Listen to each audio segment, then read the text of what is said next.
¿Alguna vez has reflexionado sobre la enigmática situación de Caín, uno de los primeros descendientes de Adán y Eva, según la narrativa bíblica?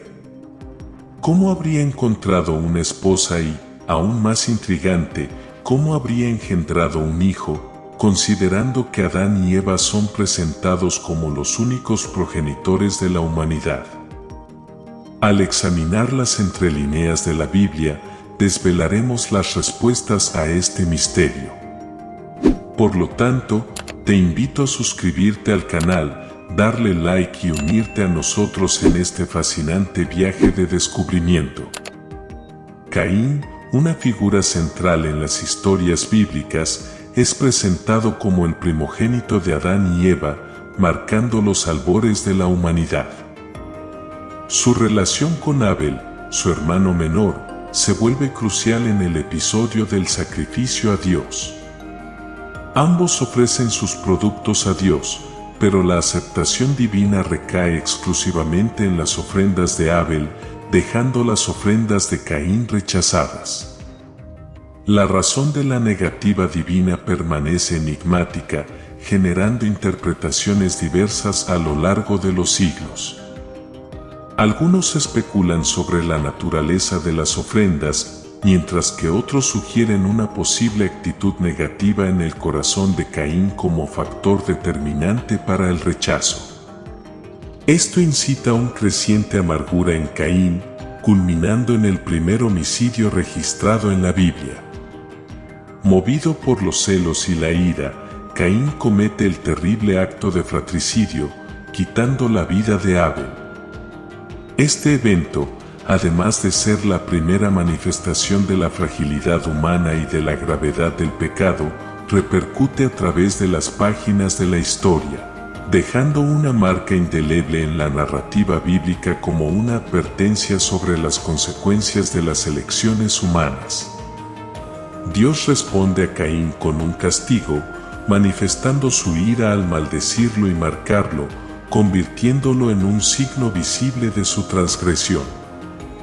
Esta marca, aunque no se describe claramente en la Biblia, simboliza la separación y la carga del pecado que Caín llevaría consigo. El castigo de Dios no se limita solo a la maldición física, se extiende a las consecuencias psicológicas y emocionales. Caín es condenado a vagar como un errante, alejándose de la presencia divina. Este exilio lo deja a merced de su propia conciencia, cargando el peso de su elección nefasta.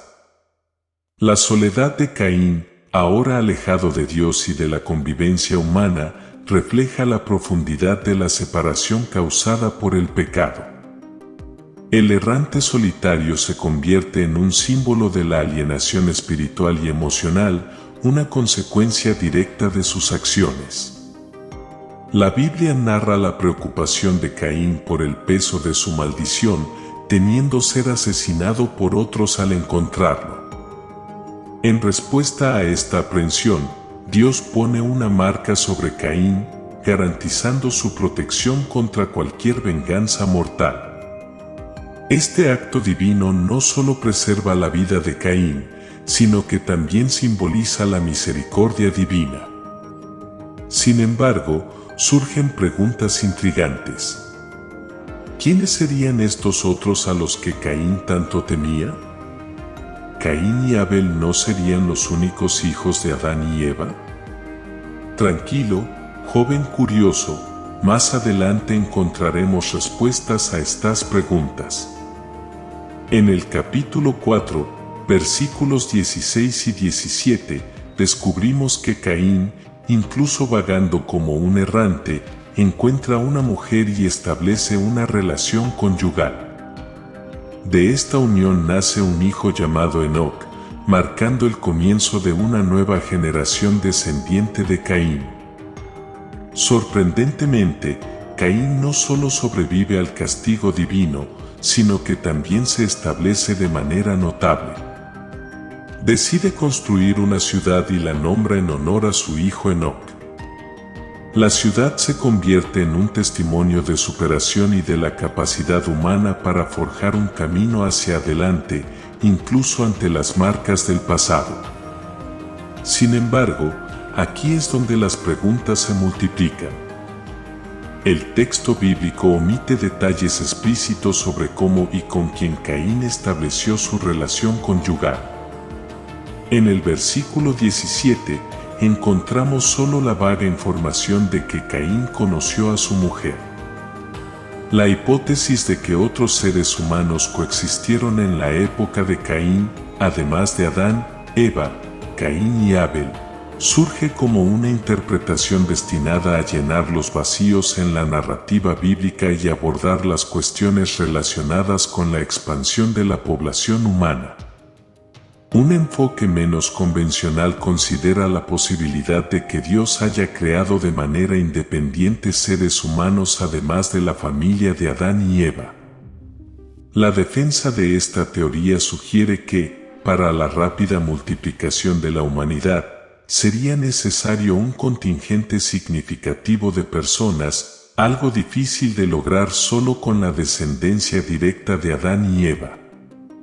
Esta perspectiva surge del intento de armonizar la narrativa bíblica con las evidencias arqueológicas y antropológicas que indican la existencia de comunidades humanas más amplias en la antigüedad. Sin embargo, es crucial destacar que esta interpretación es especulativa y no encuentra respaldo explícito en el texto bíblico. La narrativa de Génesis se centra principalmente en la historia de la familia de Adán y Eva, sin mencionar de manera inequívoca la presencia de otros grupos humanos contemporáneos. La teoría más ampliamente aceptada propone que Caín podría haberse casado con una hermana, una interpretación basada en la comprensión de las prácticas culturales y el contexto de la época. Según se describe en la narrativa bíblica, el libro de Génesis no especifica que Adán y Eva solo tuvieron a Caín y Abel como hijos. La falta de información detallada sugiere la posibilidad de que Adán y Eva tuvieran otros hijos no mencionados específicamente en el texto sagrado. El argumento central para esta hipótesis radica en la comprensión de que las familias en esa época eran considerablemente más grandes y que los individuos tenían vidas extremadamente largas. Por ejemplo, Caín, mencionado en la narrativa bíblica, vivió cientos de años. Esta longevidad aumenta la plausibilidad de que Adán y Eva tuvieran una prole más extensa, incluyendo hijos e hijas que no se destacaron específicamente en el texto sagrado. Esta interpretación gana un refuerzo significativo cuando exploramos más a fondo la narrativa bíblica. Después del incidente entre Caín y Abel, la historia continúa. En Génesis, capítulo 5, versículo 4, encontramos una referencia que refuerza la idea de que Adán y Eva tuvieron otros hijos e hijas. El texto menciona que Adán vivió 800 años después del nacimiento de Set y tuvo otros hijos e hijas. Este pasaje evidencia explícitamente la existencia de una prole más amplia, además de Caín, Abel y Set. En ese contexto cultural y temporal, la práctica del matrimonio entre hermanos no solo era aceptable, sino que también se consideraba necesaria para la propagación de la raza humana. En las etapas iniciales de la historia, no existían prohibiciones explícitas contra esta forma de unión, y las circunstancias culturales y las demandas de la supervivencia pueden haber influido en esta práctica. Es importante recordar que las interpretaciones están sujetas a variaciones significativas y a menudo se debaten entre diferentes tradiciones religiosas y grupos teológicos. La comprensión de estos relatos puede variar según el enfoque, el contexto cultural y las líneas doctrinales específicas. Sin embargo, es aún más importante destacar que, independientemente de las divergencias interpretativas, existe la perspectiva de que no debemos cuestionar o dudar de Dios. El respeto por la tradición y la sumisión a la voluntad divina prevalecen como principios fundamentales, sustentando la convicción de que la verdadera comprensión reside en la aceptación ante la palabra de Dios. Espero que hayas disfrutado de esta exploración de las complejidades de la narrativa bíblica y las cuestiones que plantea. Recuerda suscribirte al canal y activar la campana de notificaciones para seguir explorando temas fascinantes con nosotros.